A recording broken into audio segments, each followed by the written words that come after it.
Well, year-to-year exports of U.S. beef and cattle were down last year. The volume of exports was down 13%, and the value of exports was down nearly 15%. And yet, the year-to-year five-area fed cattle steer price was nearly 22% higher.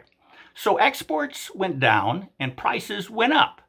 Now, that's not what you'd expect after the years of cheerleading the beef industry has done to convince U.S. cattle producers that exports are the principal determinant of their profitability. And let's look at where this notion that exports are the determinant of profitability for domestic cattle producers actually originated. It started when the powers to be jumped headfirst into the swamp of globalization and promised prosperity for all under the theory of free trade. That happened 3 decades ago when the United States embraced globalization and entered the North American Free Trade Agreement, or NAFTA. Now, the promise by the global elites was that NAFTA would expand access for U.S. beef to more beef consumers abroad.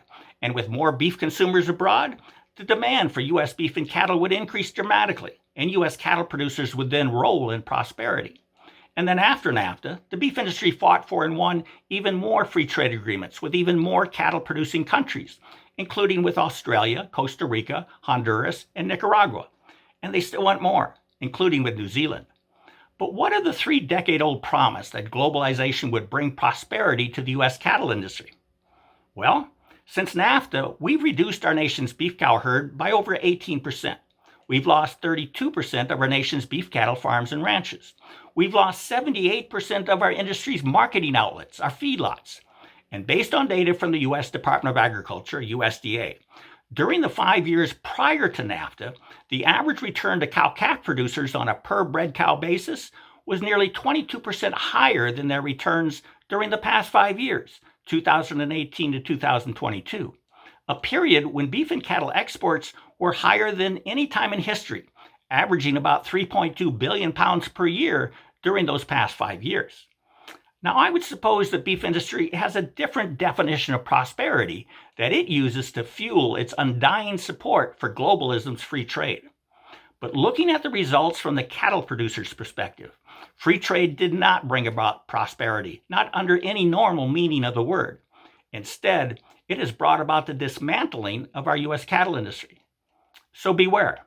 The beef industry is going to try and spin the story of beef trade in an attempt to secure the public support for the status quo, meaning to ensure that no changes are made to the United States' 3-decade-old policy on trade. And here's how the beef industry will do it. The beef industry won't acknowledge that the trade in live cattle directly impacts the calculation of how much beef is actually imported and exported. And so it will focus only on the trade of beef, the commodity, and not the beef that arrives in the form of live cattle.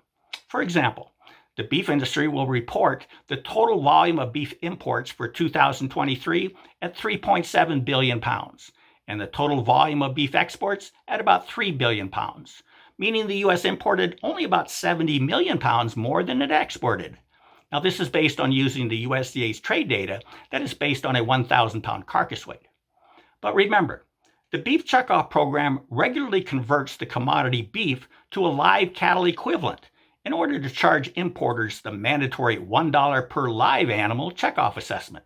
Similarly, we must convert live cattle to the commodity beef equivalent in order to have a complete and accurate accounting of beef trade. So using the average 2023 carcass weight as the conversion factor, the roughly 2 million head of imported cattle would produce 1.6 billion pounds of beef, and the roughly 350,000 head of cattle we exported would have been the equivalent of about 290 million pounds of beef. Thus, in 2023, we actually imported 5.3 billion pounds of beef, while exporting only 3.3 billion pounds of beef, leaving the U.S. awash with about a 2 billion pound deficit in the trade of beef.